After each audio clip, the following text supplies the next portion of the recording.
Walang kasing ganda ang may rosas ang alimoyak. Kung nanaisin ng tadhanang mapalin lang, di hahayaan mawala pa tong liham na umaasang mata mong makabasa. Handang gawin lahat maging Ang Noli Me Tangere ni Jose Rizal ay isang nobelang Pilipino na naglalarawan ng lipunang Pilipino noong panahon ng Kastila. Ipinapakita nito ang pang-aapi, katiwalian ng simbahan at pamahalaan, at ang pakikibaka ng bawat individual laban sa kawalang katarungan. Sa kwento, makikita ang mga karakter na sumasalamin sa kabutihan at kasamaan. Si Juan Crisostomo Ibarra na may pangarap para sa bayan, at si Maria Clara na simbolo ng katapatan at pag-ibig.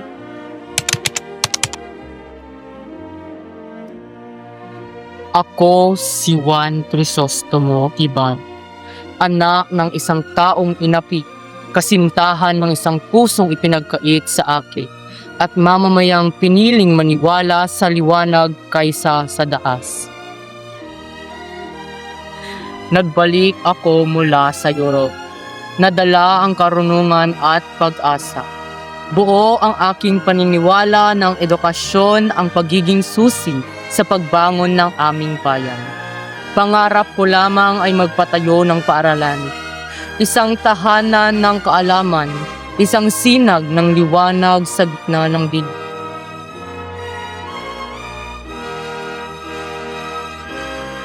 Ngunit sa aking pag-uwi, hindi galak ang sumalubong sa akin, kundi dalamhati. Ang pangalan ng aking ama ay nilapastangan. Ang kanyang kamatayan ay nabalot ng kawalan ng hustisya. Ang aking pag-ibig kay Maria Clara ay sinira ng makapangyarihan, mapaniil, at ang aking pananampalataya sa kabutihan ng tao ay unti-unting niyurakan ng mapagkunwaring kabanalan.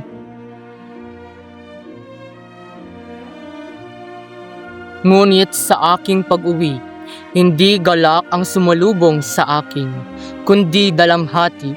Ang pangalan ng aking ama ay nilapastangan. Ang kanyang kamatayan nabalot ng kawalan ng hustisya.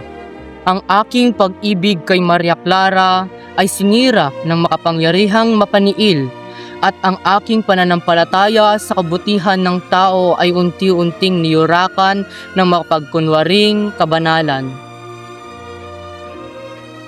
Ngayon, hindi na lamang ako isang anak o isang manginginig.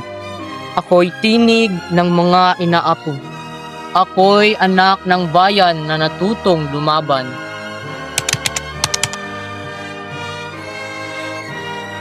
Ako si Maria Clara, anak na binihag ng lihim. Kasintahang pinilit kalimutan ang sariling puso at dalagang piniling manahimik kaysa lumam. Lumaki akong iniingatan, itinuturing na larawan ng kabutihan at kahinhinan. Ang aking mundo'y umiikot sa tahanan, sa simbahan, at sa pangakong pag-ibig kay Crisostomo Ibarra. Siya ang aking pangarap, ang aking bukas, ang tanging lalaking minahal ng aking puso. Ngunit ang pag-ibig ay hindi naging sapat laban sa kapangyarihan. Nang siya ay ma-ekskomunikado, tila ako'y nawalan ng hininga.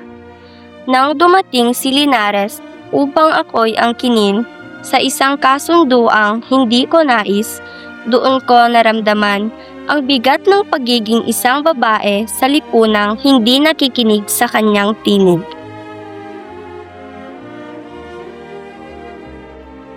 Nang mabunyag ang katotohanang si Padre Damaso, ang aking ama, tuluyan nang gumuho ang mundong aking kinagisnan, at sa balitang pagkamatay ni Ibarra, ang natira na lamang sa akin ay alaala at dalamhati.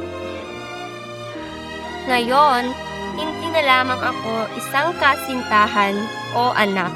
Ako'y simbolo ng sakripisyo. Pinili kong magmungha, hindi dahil sa kawalan ng pag-ibig, kundi dahil sa tindi nito. Ako si Maria Clara, at kahit ang mundo'y magbago, mananatiling si Ibarra ang laman ng pusong inialay ko minsan at magpakailanman.